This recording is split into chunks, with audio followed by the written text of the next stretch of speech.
पहलगाममधून आलेल्या पर्यटकांकडनं थरारक अनुभव आता समजू लागलेत. नाशिकला परतलेल्या पर्यटकांनी पहलगाममधील हत्याकांड स्वतःच्या डोळ्यांनी पाहिलं होतं. बेसरनच्या विस्तीर्ण मैदानाबाहेर मॅगी खायला थांबल्यामुळे या पर्यटकांचा जीव वाचला. नौदल अधिकारी विनय नरवालही याच पर्यटकांच्या बाजूने पुढे गेले आणि त्यांना गोळ्या लागल्या. तिथून परत जाताना या पर्यटकांमधील महिलांनी डोक्यावरती लावलेल्या टिकल्या काढल्या, तसंच बुरख्यासारखी वेशभूषा करायची आणि हिंदू नाव न सांगण्याची सूचना स्थानिकांनी केली, असंही त्यांच्याकडनं आता कळतंय. दहशतवादी हल्ला झाल्यामुळे माघारी परतल्यामुळे थोडक्यात प्राण वाचल्याचं या पर्यटकांनी सांगितलंय. पहलगाममध्ये दहशतवादी हल्ला झाला त्यावेळेस नाशिकचे 3 मित्र आणि त्यांचे कुटुंबीय त्याच ठिकाणी उपस्थित होते. सागर चौघुले आणि त्यांचे इतर मित्र हे त्याच वेळेस त्या ठिकाणी होते. नेमका काय अनुभव त्यांना आला होता ते जाणून घेऊयात. ज्यावेळेस हल्ला झाला तुम्ही काय बघितलं? ज्या टायमाला हल्ला झाला, जे कर्नल होते विनय नरवाल, ते आमच्या बाजूने गेले. बाजूने गेल्यानंतरून त्यांनी हाफ पॅन्ट घातलेली होती. तर आमच्या चर्चा झाली का ते बाजूने गेले, त्यांनी हाफ पॅन्ट घातली एवढ्या थंडीमध्ये. तर आम्ही असं आमच्यात बोलले आणि जेव्हा त्या हल्ल्याची बातमी ऐकली आणि धावपळ उडाली, तर आम्ही ड्रायव्हरला सांगितलं का तू लगेच आमच्या रिसॉर्टला घे, का आम्हाला इथं थांबवू नको, रिक्स आहे. तर त्यांनी सांगितलं कुछ हुआ नाही, सेफ आहे, आप सेफ आहे असं सांगितलं. पण आम्ही त्यांना सांगितलं का लोक पळत आहे तरी सेफ का. तर आम्ही लगेच ती गाडी तिथून म्हणजे मॅगी खात होतो, ती मॅगी खाताना टाकून दिली. तर आम्ही लगेच गाडीत बसलो, गाडी लगेच रिव्हर्स मारली. त्या धावपळीत आमची सुद्धा गाडी 2दा ठोकली. स्थानिक लोकांनी काही सांगितलं का? तुमचा ड्रायव्हर तुमच्या बरोबर होता, अजून कोणी गाईड असेल तर त्यांनी सांगितलं का नेमकी काय घटना घडते? नाही, कोणीच काही सांगितलं नाही आम्हाला. त्यांनी फक्त एवढं सांगितलं की तुम सेफ हो. आणि पण त्यांच्या फोनमध्ये बोलताना ते त्यांच्या कोणाला तरी सांगत होते 2 जण दफन हुआ है, 2 जण दफन हुआ है. आम्ही तरी त्यांना म्हटलो काय झालंय नेमके आम्हाला सांगा. त्यांनी शेवटपर्यंत सांगितलं नाही.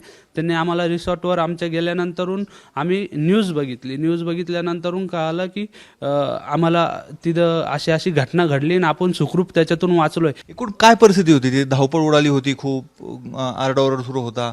तुम्ही त्यावेळेस त्यानंतर काय केलं? आमचा 22 तारखेला पेलगाम येथे मुक्काम होता.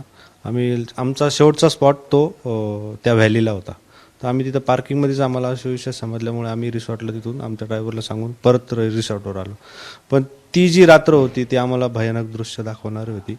आणि मग आमचे जे काही लोक ओळखीचे होते ते त्यांच्या मदतीने आम्हाला तिथं जेवण वगैरे या गोष्टीची व्यवस्था चांगली भेटली. मग आम्ही त्या दिवशी रात्री तिथं मुक्काम केला.